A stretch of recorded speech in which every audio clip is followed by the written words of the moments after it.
Ես ուրախ եմ միջազգային ողջ հանրությանը զեկուցել, որ Հայաստանի Հանրապետության և Ադրբեջանի Հանրապետության միջև խաղաղություն է հաստատված, տիկնայք և պարոնայք։ Այս խաղաղության գործում վճռական է Ամերիկայի Միացյալ Նահանգների նախագահ Դոնալդ Թրամփի դերը, ում նվիրվածությունը, հետևողականությունն ու սկզբունքայնությունը հնարավոր դարձրին թվում է անհնարինը։ Այս է պատճառը, որ Ադրբեջանի նախագահ Իլհամ Ալիևի հետ մենք համաձայնեցրել ենք նախագահ Տրամփին Նոբելյան մրցանակի, խաղաղության Նոբելյան մրցանակի ներկայացնելու մեր համատեղ որոշումը, որովհետև մեր սեփական օրինակով տեսանք, որ նախագահ Թրամփը իսկապես նվիրված է խաղաղության գաղափարին։ Իսկ խաղաղությունն իր հետ բերում է հարցեր, նոր հարցեր, էլի հարցեր, շարունակաբար հարցեր, եւ այդ հարցերին խնամքով եւ ոչ թե կամահարանքով պատասխանելն է խաղաղ կյանքը։ Այդ հարցերի շուրջ շրջահայացորեն մտածելը ու պատասխանները բարեխղճորեն ձևակերպելն է խաղաղության ինստիտուցիոնալացումը, որը շարունակական անհրաժեշտություն է եւ որով պետք է զբաղվենք ամեն օր։ Այս համատեքստում չափազանց կարևոր է գտնվելու վայրը անհայտ անձանց ճակատագրի պարզաբանումը եւ երկարամյա կոնֆլիկտի բերումով անազատության մեջ հայտնված անձանց հարցի հասցեագրումը, որը նույնպես մեր ամենօրյա աշխատանքային օրակարգի մաս է։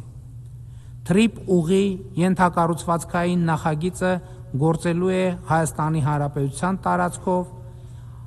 Միացյալ Նահանգներ, Հայաստան երկկողմ ձևաչափով համաձայնեցված բիզնես մոդելով։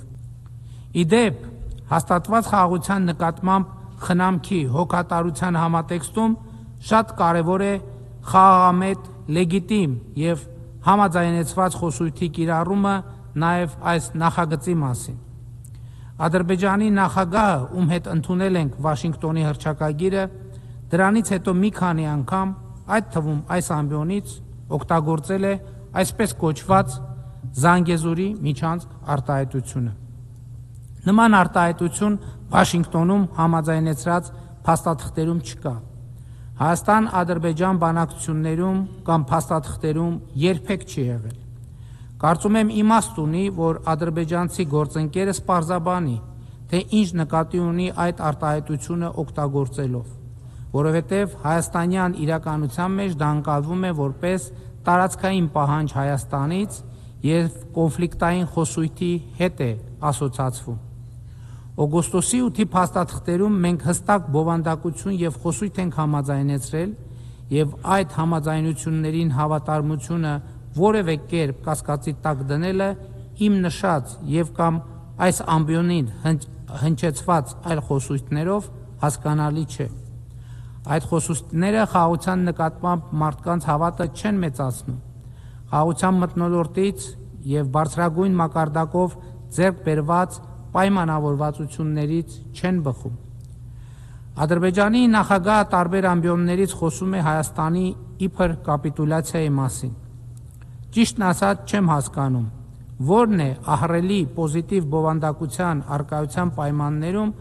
որը ձեռք է բերվել համատեղ դժվարին ջանքերով, օբյեկտիվ իրականության հետ կապ չունեցող ագրեսիվ ենթատեքստերի հոլովումը։